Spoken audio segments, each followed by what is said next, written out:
요즘 그 어린아이들 성탄절을 맞이하면 선물을 주거든요.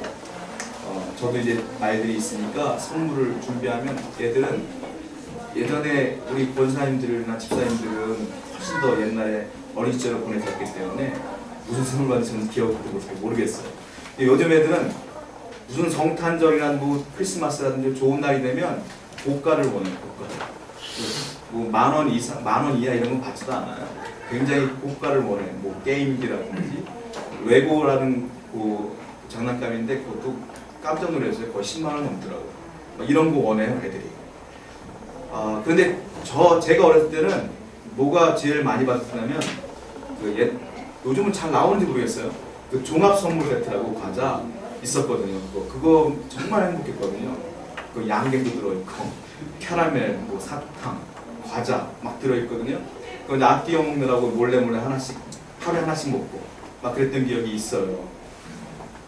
제가 얘기를 왜 시작하냐면 성탄절이라고 하면 이제 이번 주 금요일이 성탄절인데 예수님이 이 땅에 오시지 않았습니까? 그때 이제 우리에게 선물을 주셔요.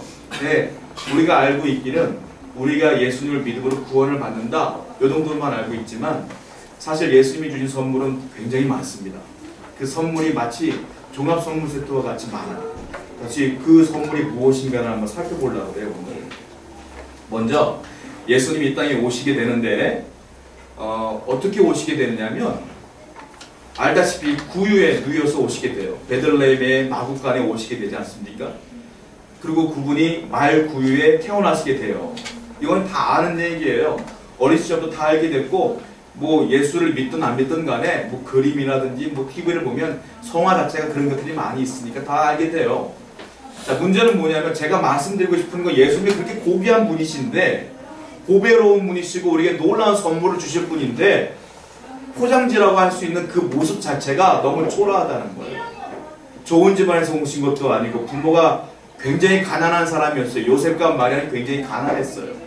그런 집안으로 오셨고 그리고 여관에 방이 없어서 말구에 말 밥통에 태어나신 그 모습이 굉장히 초라하다라는 거예요. 그런데 겉모습이 중요한 것이 아니라 그 안에 있는 그 선물 내용이 굉장히 중요한데 굉장히 보배롭다라는 걸 기억해야 된다는 거예요. 자, 먼저 예수님이 이 땅에 오신 그 배경을 살펴볼 필요가 있는데 1절에 그 배경이 나와 있어요. 본문 1절 말씀 한번 읽어보겠습니다. 시작. 그때에 가이사 아구스도가 전하로 다 호접하라 했으니. 가이사 아구스도가 누구냐면요, 예수님께서 그렇게 말씀하시잖아요. 가이사의 것은 가이사에게. 그 가이사를 말하는 거예요. 즉 로마의 최초의 황제입니다. 이 사람의 본명이 뭐냐면 가이우스 옥타비아누스예요. 원래는 옥타비아누스를 여기서는 아구스도 이렇게 표현하고 있는 거예요. 그러니까 옥타비아누스는 BC 31년경부터 시작해서 AD 14년까지 로마를 통치했던 사람입니다. 예수님께서 그 당시에 태어나시게 된 거예요, 이제. 자, 근데 이 사람이 뭘 하냐면 호구조사를 해요. 1절 말씀 보면, 자, 천하로 다 호적하라. 즉 호적 정리하기를 원하는 거예요, 이 사람이.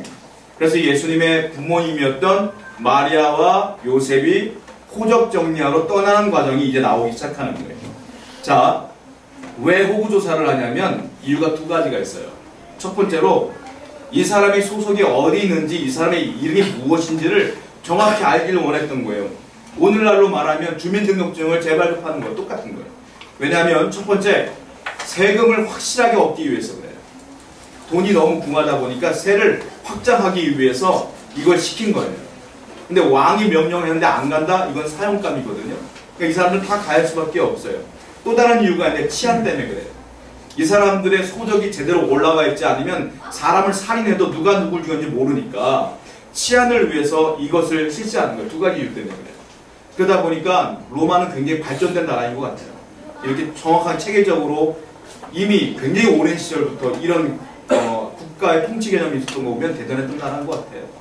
자, 그런 두 가지 이런 정치적인 이유로 호적을 정리하게 되는데 예수님의 부모님도 어디로 가냐면 베들레헴으로 가게 됩니다. 왜냐하면 자, 4절과 5절을 보십시오. 그 이유가 나와요. 읽겠습니다. 시작. 요셉도 다윗의 집 족속이므로 갈릴리 나사렛 동네에서 이들을 향하여 베들레헴이라 하는 다윗의 동네로 그 약혼한 마리아와 함께 호적하러 올라가니 마리아가 이미 잉태하였더라. 자, 이 당시는 요셉과 마리아는 결혼한 상태는 아니에요. 뭐라고 썼어요? 약혼한 마리아 썼지 않습니까? 제가 지난주 설명할 때 약혼도 1년의 기간 동안 결혼과 동일시한다고 했어요. 즉 결혼한 거 똑같기 때문에 마리아와 요셉은 같이 오적하러 가는데, 문제는 요셉이 누구의 후손이냐? 4절 말씀 보면 요셉도 다윗의 집 족속이라, 즉 다윗의 후손이었던 거예요, 요셉이. 그러니까 다윗은 어느 사람이냐면, 우리 구약 산책하신 분들은 기억할지 모르겠지만 이스라엘 지도를 보면 12지파의 땅이 다 있어요. 12지파의 땅 중에 가장 남쪽에 있는 땅이 어디? 유대 땅이란 말이에요. 유대 땅의 도시가 예루살렘이고 그 밑에가 베들레헴이에요. 그러니까 남쪽이에요, 이 베들레헴은. 다윗이 통치했던 곳이 베들레헴이에요. 그러니까 다윗의 고향이 베들레헴 그쪽이란 말이에요. 유대란 말이에요. 그리고 마리아가 어디 사람이라고 제가 지난 설명했냐면 나사렛 사람이라고 했어요. 제가 나사렛은 어디냐면 최북단이에요. 국경과 인접한 곳이에요. 자, 나사렛에서 남쪽에 있는 베들레헴까지 가는 건데, 제가 거리를 살펴봤어요. 지도를 펼쳐놓고 몇 킬로가 나오냐면 145킬로가 나와요. 나사렛에서 베들레헴까지 145km를 두 사람이 오는 건데, 이미 아기를 잉태한 마리아는 만삭이 된 상태란 말입니다. 자, 차가 있으면 금방 오겠죠. 그러나 차가 있는 상태가 아니고 걸어서 145km를 오는 데는 굉장히 어려운 노정이었던 것 같아요. 그렇게 오고 있는 겁니다. 그런데요, 알다시피 베들레헴에서 결국 나중에 아기를 낳잖아요. 그분이 예수님이잖아요. 그러니까 베들레헴은 낳기만 했지 잘하진 않아요, 예수님께서. 다시 호적군이 끝나고 나사렛 올라가거든요. 자, 그런데 이게요, 이들이 베들레헴 온 이유가 뭐냐면, 만약에 그 황제가 호적 정리를 하지 않았으면 베들레헴 올 이유가 하나도 없는 거예요. 그런데 정치적인 이유로 호적 정리를 한 거잖아요. 그래서 거기를 순종하지 않으면 죽으니까 어쩔 수 없이 온 거잖아요. 그런데 이게 기가 막힌 거란 말이에요. 왜냐? 이미 하나님은 미가 선지자를 통하여 이 탄생을 예언한 적이 있어요. 성경을 보겠습니다. 미가서 5장 2절이에요. 네, 앞에 있어요. 한번 보겠습니다. 미가서 5장 2절 시작. 그들을 불안하여 너는 일반 족속 중에 적을지라도 이스라엘을 다스릴 자가 내게서 내게로 나올 것이라. 그의 그분은 선고의 예언을 했느니라. 이미 구약의 미가 선지자가 예언을 합니다. 뭐라고 말하냐면, 베들레헴 에브라다야, 너는 유다 족속 중에 작을지라도 이스라엘 다스릴 자, 즉 누구를 말하는 거냐? 예수 그리스도를 말하는 거예요. 이스라엘을 다스릴 자가 내게서 나올 것이다. 즉 베들레헴에서 예수님이 태어날 것을 이미 예언을 한 거예요. 근데 그 예언을 맞춰서 정말로 예수님이 베들레헴에 태어나게 됐는데, 그 원인이 황제의 호적 정리 때문에 그렇다 이거예요. 즉 황제는 정치적인 이유로 시킨 거지만 결국은 하나님의 예언의 말씀이 성취되는 도구가 된다는 거예요. 여러분 기억하셔야 돼요. 사람이 아무리 하나님의 뜻을 막은다 할지라도 하나님의 뜻은 반드시 이루어지게 되어 있는 거예요. 하나님의 뜻은 여러분에게 반드시 이루어지게 되어 있어요. 그러므로 하나님 믿는 사람들에게 되어지는 모든 인생은 하나님의 뜻대로 되고 있음을 믿으셔야 돼요. 우리가 비록 환난 가운데 있고 어려움 가운데 있을지라도 그것도 하나님이 허락하신 것이란 말이에요. 그러면 우리에게는 악한 것은 하나도 없어요. 다 선한 일이다. 다 감사한 일이다. 왜? 내가 지금 비록 힘들고 어렵고 불안할지라도 결국은 하나님께서 건져내 주실 것이다. 이것을 믿는 여러분들에게 축원드립니다. 이것이 첫 번째 은혜라는 거예요. 자, 본문 6절과 7절을 또 보세요. 또 기묘한 일이 벌어져요. 6절과 7절입니다. 시작. 거기에서 그때 해사는 날이 차서 첫 아들을 낳아 강포로 싸서 구유에 누였으니 이는 여관에 있을 곳이 없음이로라. 참 기가 막히고 기묘한 상황인 것 같습니다. 왜냐하면 이제 만삭의 여인이 결국은 여기서 아기를 낳잖아요. 그분이 예수님이잖아요. 그런데 여관에 방이 없다고 해서 마구간에 들어가서 아기를 낳게 되는 거예요.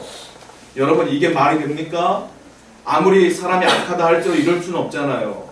심지어 여관 주인이 내 방을 내어주는 한이 있더라도 방을 내어줘야지 맞는 거 아닐까요? 그런데 이 사람은, 이 모든 사람들은 자기 방들을 내어줄 사람이 아무도 없었기 때문에 결국 마구간에서 예수님이 탄생하시는 거예요. 다른 말로 말하면 이 세상은 그만큼 악했다는 거예요. 즉 예수님이 언제 태어나셨냐? 인류가 가장 악할 때 태어나신 거예요. 정말로 해결할 수 없는 악이 정말 만천하에 있었을 때에 태어나신 것이다. 이와 마찬가지로 하나님이 출애굽을 시키셨어요. 이스라엘 백성들을. 출애굽을 언제 시키셨느냐?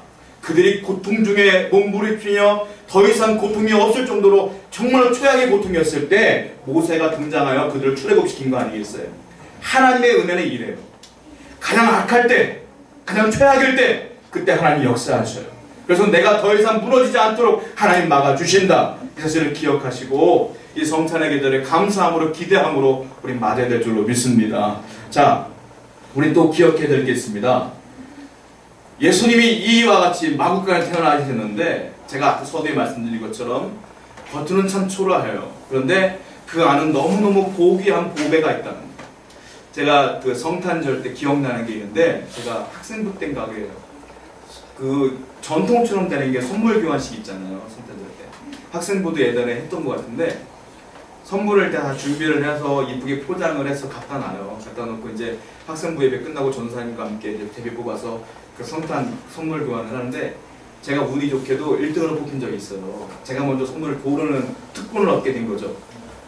봤는데 선물이요 다 포장이 되어 있는데 유독 눈에 띄는 포장이 있었어요. 그때 어마어마한 크기의 선물이 하나 있었거든요. 그때는 제가 학생 때였으니까 너무 순수한 마음으로 그 안에 어마어마한 게 있을 줄 착각을 한 거예요. 그래서 제가 1번 뽑고서 그걸 선택을 했지 뭐예요.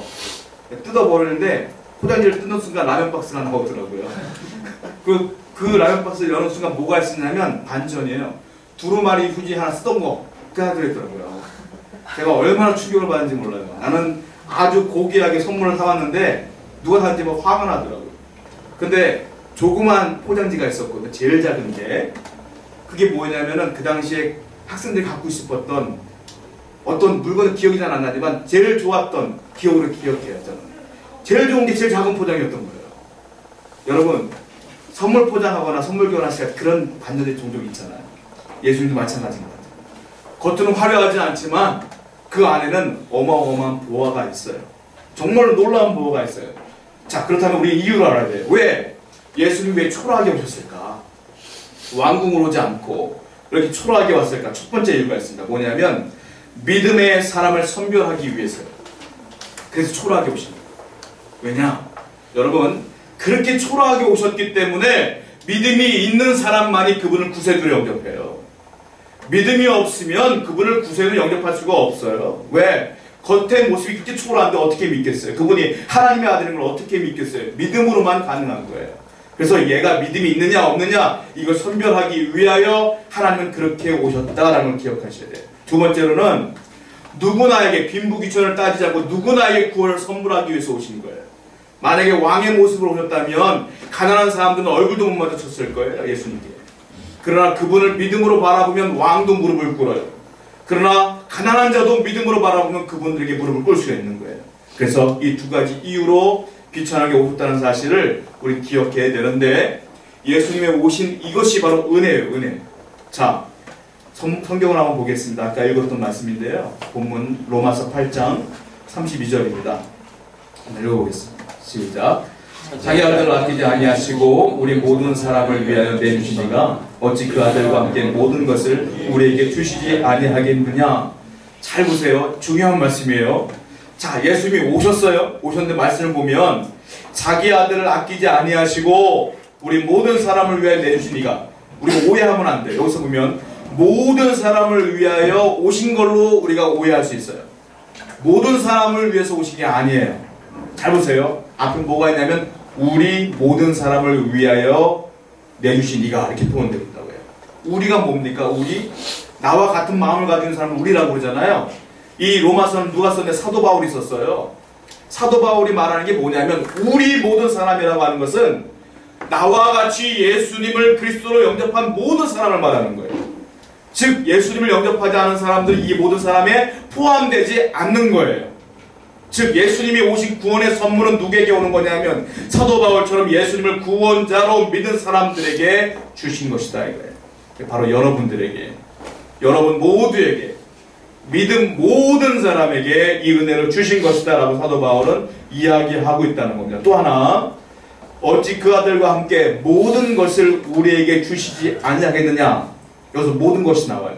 어찌 모든 것을 우리에게 주지 않겠느냐. 이 모든 것은 원문의 뜻을 그대로 해석하면 무슨 말이냐면 우리가 살아가는 데 필요한 모든 것들을 말하는 거예요. 여기서 말하는 모든 것은 살아가는데 필요한 모든 것. 그래서 여기서 나오는 게 뭐냐면 일반 은총과 특별 은총이 여기서 나와요.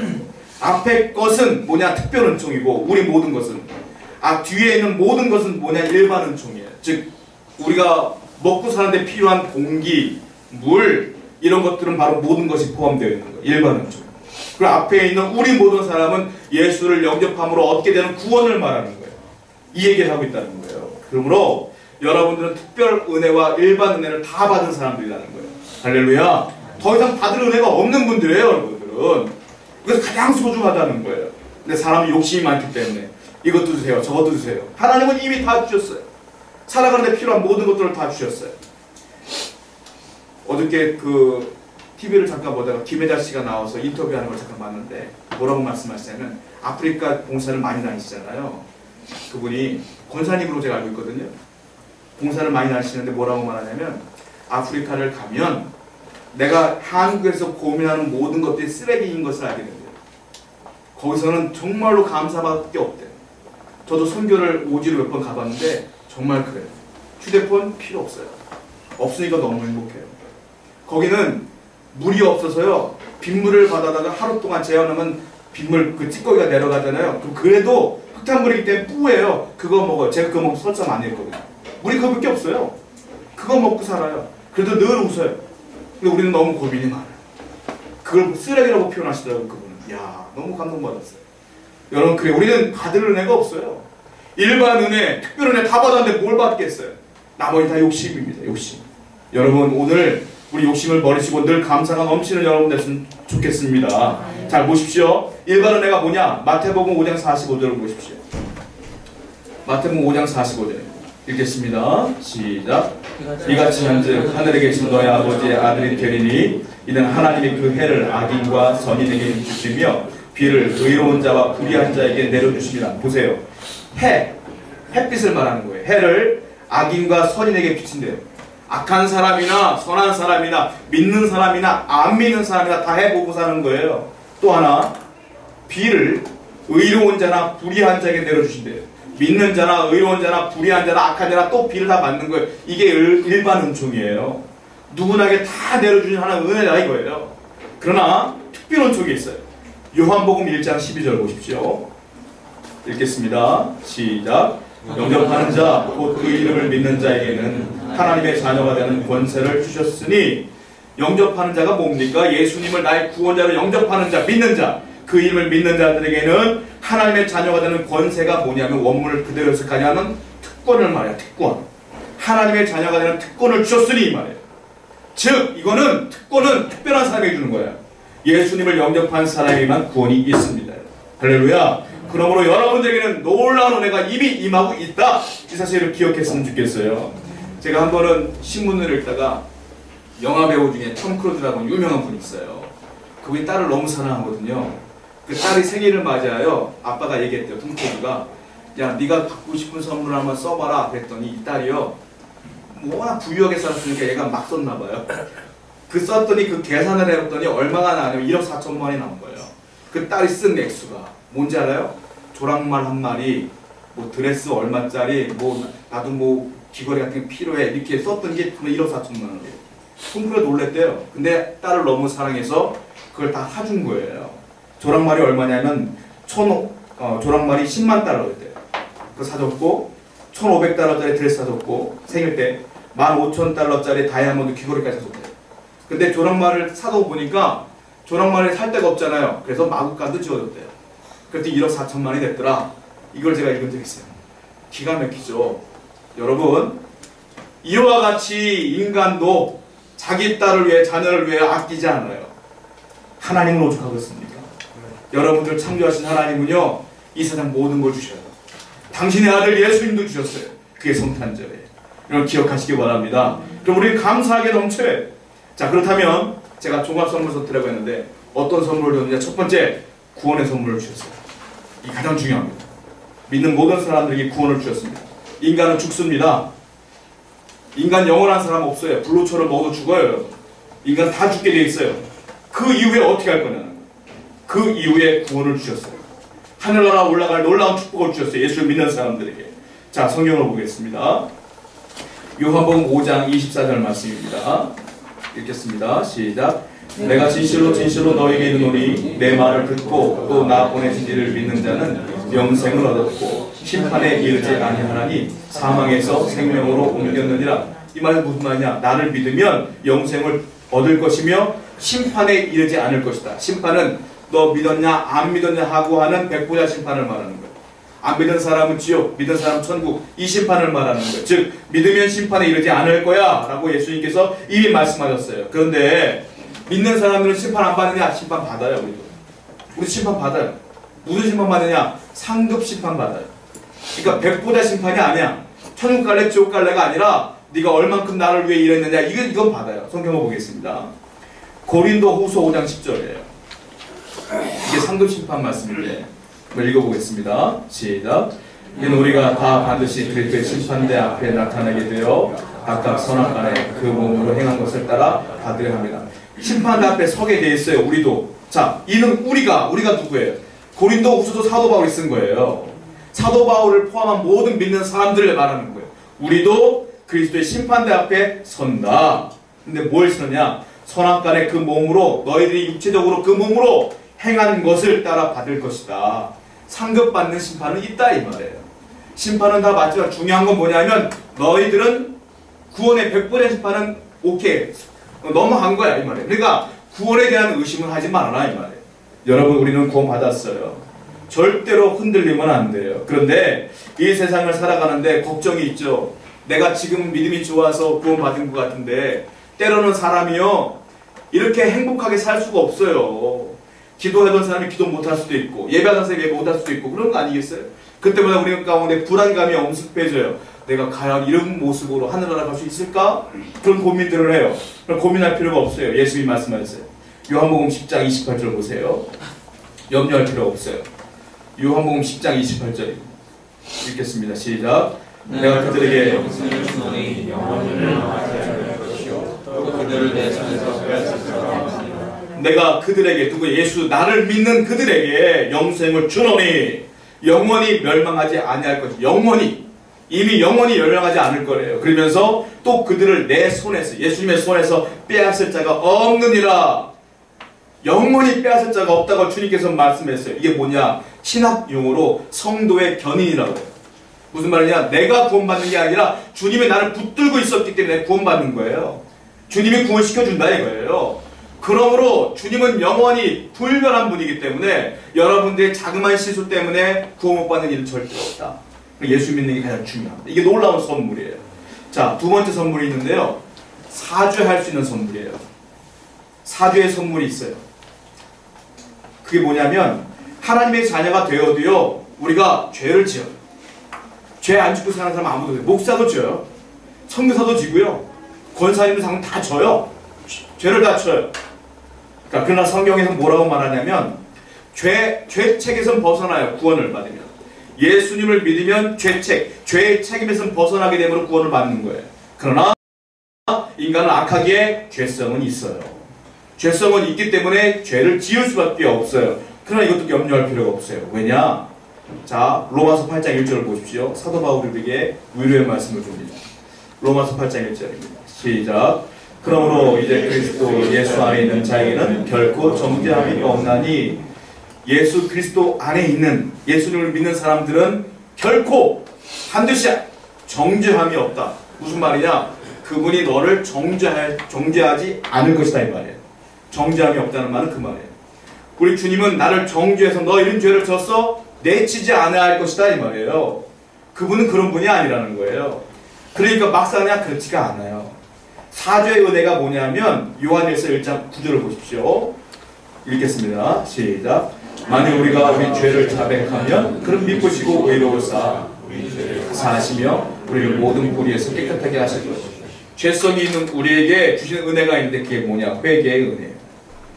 내가 죄를 지으면 하나님께 회개할 수 있는 은혜가 있는 거예요. 그게 뭐냐? 죄를 자백하면 그분은 나를 기쁘시고 의로우사 죄를 사하시며 모든 불의에서 깨끗하게 해주실 것이다. 그러므로 이건 안 믿는 자에게 주신 축복이 아니라 믿는 자에게 주신 축복이에요. 그래서 우리는 죄를 자백함으로 말미암아 신앙이 더욱더 성숙해지고 거룩해지며 살아가게 되는 거예요. 여러분 이것이 은혜인 줄로 믿습니다. 그래서 매일같이 회개하는 것이 축복이에요. 회개를 잘하는 게 축복이에요. 왜? 죄는 누구나 지니까.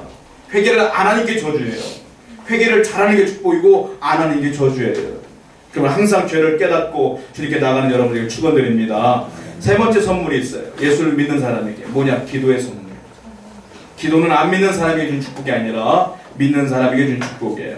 이거는요, 우리가 신앙생활을 하는데 세상을 살아가는 데 요긴한 영적 무기입니다. 놀라운 무기예요. 이것도 예수님 때문에 주신 거예요. 요한복음 16장 24절 말씀 한번 읽어볼게요. 읽겠습니다. 시작. 지금까지는 너희가 내 이름으로 구하지 아니하였으나 구하라 그리하면 받으리니 너희 기쁨이 충만하리라.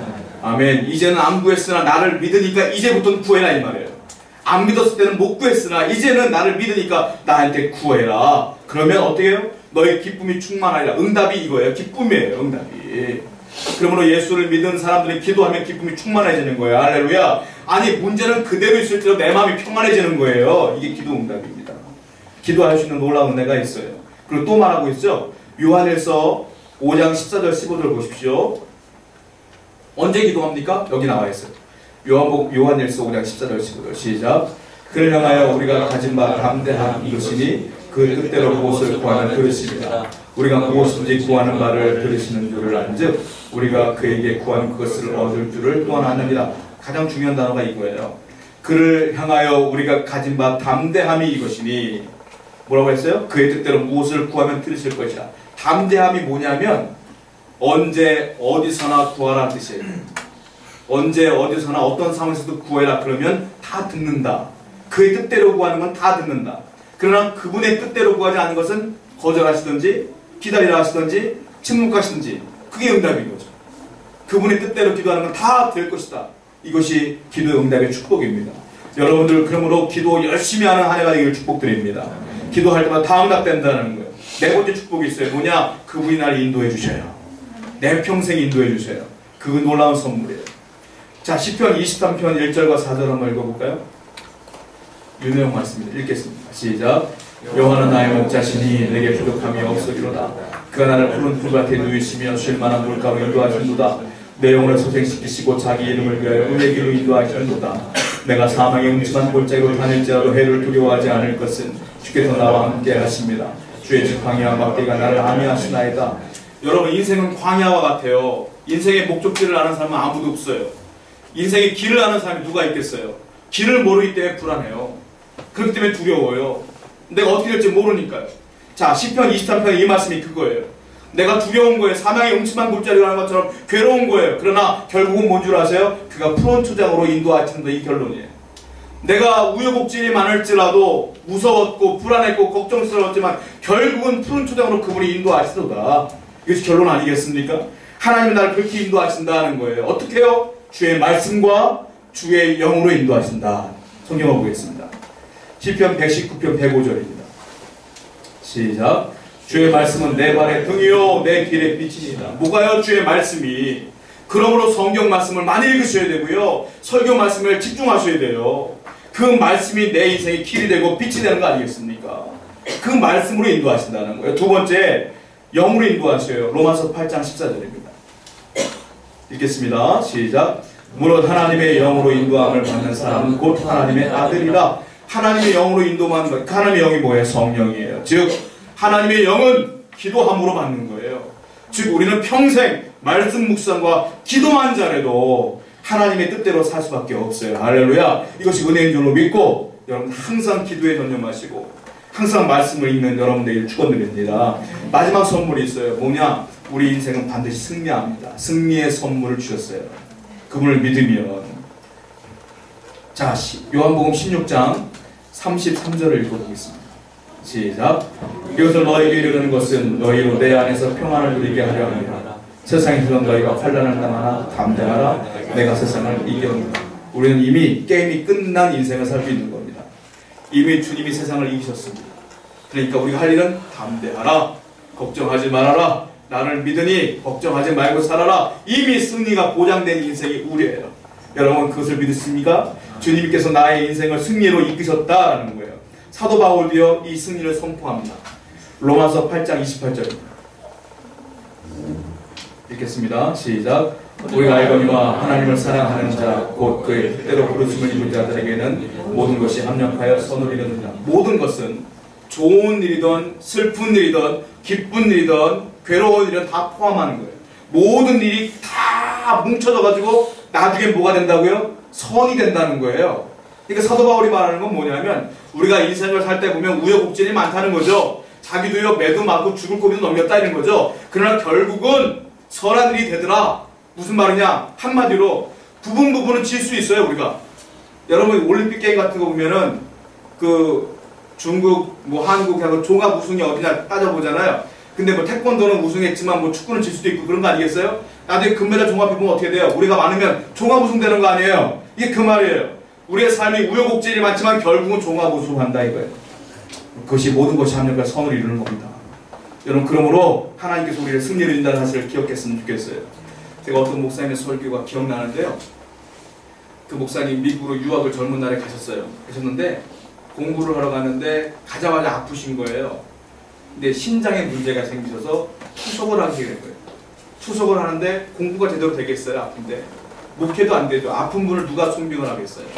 목회도 못하고 공부도 못 하시는 거예요. 근데 자녀들이 잘 성장을 해서 좋은 대학을 잘 졸업해서 이제 물질적인 어려움이 없게 된 거예요. 그분들이 잘 물질적인 부분을 채워놓으니까 너무 감사한 거죠.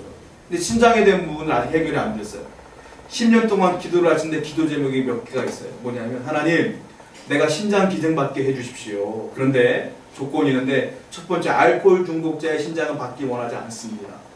두 번째 내가 주일날 수술받기를 원하지 않습니다. 세 번째 건강한 믿음을 잘 지킨 사람의 신장을 받기를 원합니다. 그것이 이분의 기도 제목이었던 거예요. 우여곡절이 많죠. 괴로움이 많죠. 나중에 아이가 먹고 10년이 흐른 뒤에 어떤 일이 벌어지면 딸아들이 잘 됐고 그리고 자기의 그 신장 수술도 기도한 대로 믿는 분이 갑작스레 돌아가시게 돼가지고 그분의 신장을 이식받게 된 거예요. 그래서 이분이 다 나와서 목회기회로 다시 들어서서 열심히 목회하면서 설교를 하시더라고요. 그 설교를 적이 있어요. 여러분 이게 그거 같아요. 우여곡절이 많지만 결국은 믿음으로 승리하는 인생, 그것이 우리의 인생이 될 줄로 믿습니다. 그러면 항상 이 성탄의 예배 주의 은혜를 기억하시면서 감사하는 여러분들에게 축원드립니다. 이 말씀을 기억하며